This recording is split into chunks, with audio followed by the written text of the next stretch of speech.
I made this video under the assumption that you already have a very solid grasp of how this game works. I'm not talking about going to churches for an extra flask. I won't simply read off the codex screen. Nah, today we have secrets, tricks, and mechanics that the Nightreign never tells you about. First up, just like in the base game of Elden Ring, sometimes you'll find a group of knucklehead bombaclots hanging around a bonfire. There's no symbol on the map, but if you pull up here, it can spawn a dragon, just like in Limgrave. Even if you are not enough of a Chad to actually fight it, simply making it fly in will eliminate all the knuckleheads standing around the fire, giving you a decent amount of runes. So with Iron Eye, don't forget you can aim for weak spots manually. Enemies have weak spots that'll deal more damage and may flinch, and it's quite often their head, obviously, so do a little experimenting and see who you can stun. It is an important strategy to equip and hold weapons in your inventory, simply for their passive abilities, right? Like, I'm sure you've heard about this a million times already if you've been watching videos. So what I'm going to do is talk about particular skills that are extremely valuable, like some game-changing abilities you should look out for. First, taking damage or successive attacks boost damage negation. This is a super powerful ability. That damage negation is wild, man. Wild, especially if you have more than one weapon in your inventory that's stacking this buff. You can build up incredible damage negation. I mean, just look at this. I'm taking very little damage. The armor piece right there with the little number represents what amount of negation you currently have built up. And if you got the successive attacks boost damage negation skill, wielding a twin blade or daggers or claws, you'll be stacking that damage negation so quickly. This is one of those game-changing passive abilities to look for. Now, another favorite of mine is multiple or many periodic glint blades. This is another super strong ability. You hold it in your left hand and it consistently giving you a full round of glint blades to fire off. And I mean consistent, man. They pop off one after another. I don't care what class you're running. Hold this ability in your left hand and it'll be very, very valuable. Some other solid abilities are successful attacks restore HP or FP, killing enemies restores HP or FP. Having an ability that allows you to restore FP is quite helpful for some classes because your FP is a rare, valuable resource in this game and cannot be used frivolously, especially in boss fights. Also, I always check the merchant's weapons because sometimes the merchant can have a weapon with a decent passive ability that is actually worth checking out. Now, some relics are underwhelming and not very significant. However, other relics can be important enough to craft your build around. For example, with Iron Eye, I used the relic that starts my first weapon with poison buildup, so my bow will deal poison. But I'm using this build to fight the nightlord that's weak to poison, the Gaping Jaw. And then when I jump in the game, I get a level 1 smithing stone from the merchant, a level 2 smithing stone from the mine, and boom, now I can upgrade this poison bow up to purple level, which will guarantee I have a decent poison weapon to use against the final nightlord, Gaping Jaw. Now, retrieving these level 2 smithing stones from the mines are very easy. You could probably separate from your team just for a minute if need be, solely to kill the boss and retrieve your stone. So as you can see, relics can either be an afterthought, or you can somewhat base your whole strategy around them, depending on which nightlord you fight. Which is why I highly recommend you always take note of which nightlord you're hunting. Obviously, it makes a giant freaking difference for what character you use or what build you craft. You can also obtain level 2 smithing stones from certain merchants. If you notice a town nearby and you have some runes able to spend, some cash to blow, the merchants here have an expanded storefront menu within these towns. You can find level 2 smithing stones and more weapons. Now, if you're lucky, you'll stumble across a special NPC, a big creepy guy hooded up selling dope. He will offer you some type of buff, but if you take the buff, a second boss will spawn at the end of the night when you take on the standard boss that you always fight. This is a risk and reward situation, because obviously 2 boss fights is more difficult, but the second boss will indeed grant you a second pack of runes for defeating it. So if you can take this buff and kill that second boss successfully, you'll be cooking, baby. You'll be cooking. You got the buff and extra runes. Risk and reward. Or, if you're not down to take the deal, you can attack the special NPC and it'll transform into a boss fight right there, awarding you with solid loot for defeating it.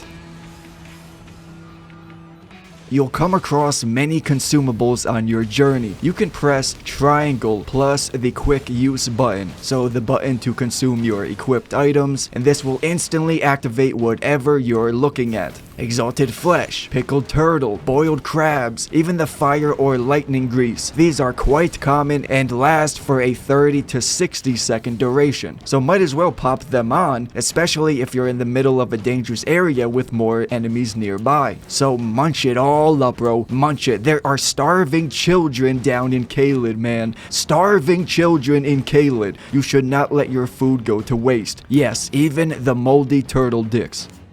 If you really want to get your teammates' attention, you can ping exactly where you're standing by pressing triangle plus L3 or the sprint button. This will tag where you're standing, and you may already know about this, but I bring it up because you can spam it. So if you really want to say, "You bastards, get the f over here," you can spam that on your location and it'll show up several times on their screen, on your teammate's screen. But hey, let's all make an unwritten rule that you don't spam this unless it's actually important. All right, that's the rule. If we do it too much, the spam will lose its value and people will start to ignore it. So the super sprint is not really meant for combat. It consumes a ton of stamina to initiate. Meanwhile, the regular classic sprint is decent for your needs in combat, yet consumes minimal stamina. Therefore, I changed my button mapping around so I can comfortably use the classic sprint in combat. So customize that button mapping to whatever you prefer, because using the super sprint too much is no bueno. You don't want to sprint up to an enemy just to run out of stamina by the time you get there, knees weak, coughing and wheezing like a fat boy 12-year-old smoking pot. Now, this is a basic tip, but listen, watch the goddamn storm. I know this seems obvious. It's not a very advanced tip, but I've seen the storm wreck people's games, well, my game and my teammates, multiple times. You die once or twice to the storm, and that's 1 or 2 levels chipped off your character, man. The storm will come up quick, especially if you're stuck down below. Traversing the terrain is your biggest challenge as far as running from the storm, so you've got to keep that in mind. Speaking of all that, you should probably know that each day lasts for roughly 15 minutes, and the storm will begin moving within 5 minutes of starting the match. So you have 5 minutes before the storm starts to close in, and each day is about 15 minutes. Just a little detail that's good to know. Now I want to talk about tricks with the characters. Firstly, with the Revenant. See, her spirit summons can help revive your allies. If a teammate is down, you can summon a spirit, especially Helen, the faster striking spirit, near your ally, and it should go for the revive. Oh, and of course, her ultimate can and should be used to revive allies. Because even if you're 50 meters away from both your teammates that are down, it's just you gotta clutch up, activate this ultimate will shoot them right back up, resurrecting like a simp smelling Ronnie's feet.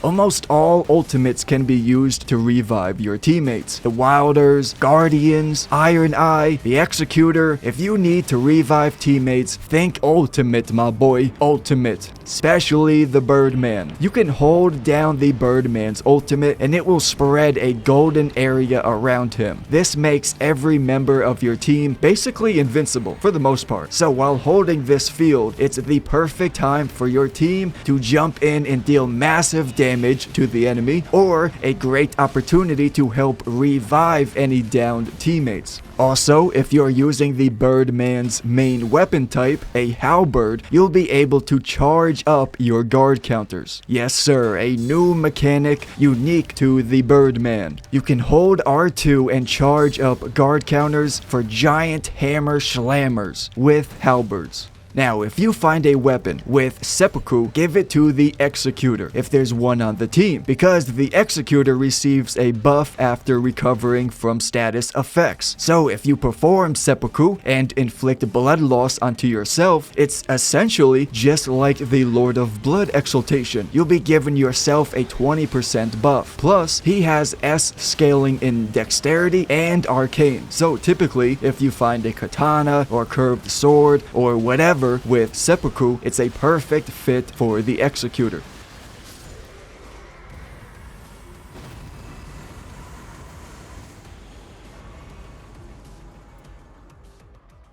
Also, Iron Eye can move with your marking skill. So forward and back, side to side, all the way straight through an enemy. There is some control to it. Plus, you have iframes, so it is great to charge right through and behind the enemy, or simply use it defensively to dodge enemy attacks. If you see the boss winding up for a juicy slam, you can use your marking skill to evade and dodge right through it. By the way, marking an enemy increases all damage by 10%. That's what it is, 10%. And also remember, you can perform this skill quite often, almost back to back on a boss fight. So if you have an Iron Eye on the team, he should be marking the boss almost constantly. And most people don't realize that you can consume the mark, kind of explode it. If you deal enough damage, the mark will consume and burst, staggering the enemy. Now, because Iron Eye scales with dexterity and arcane,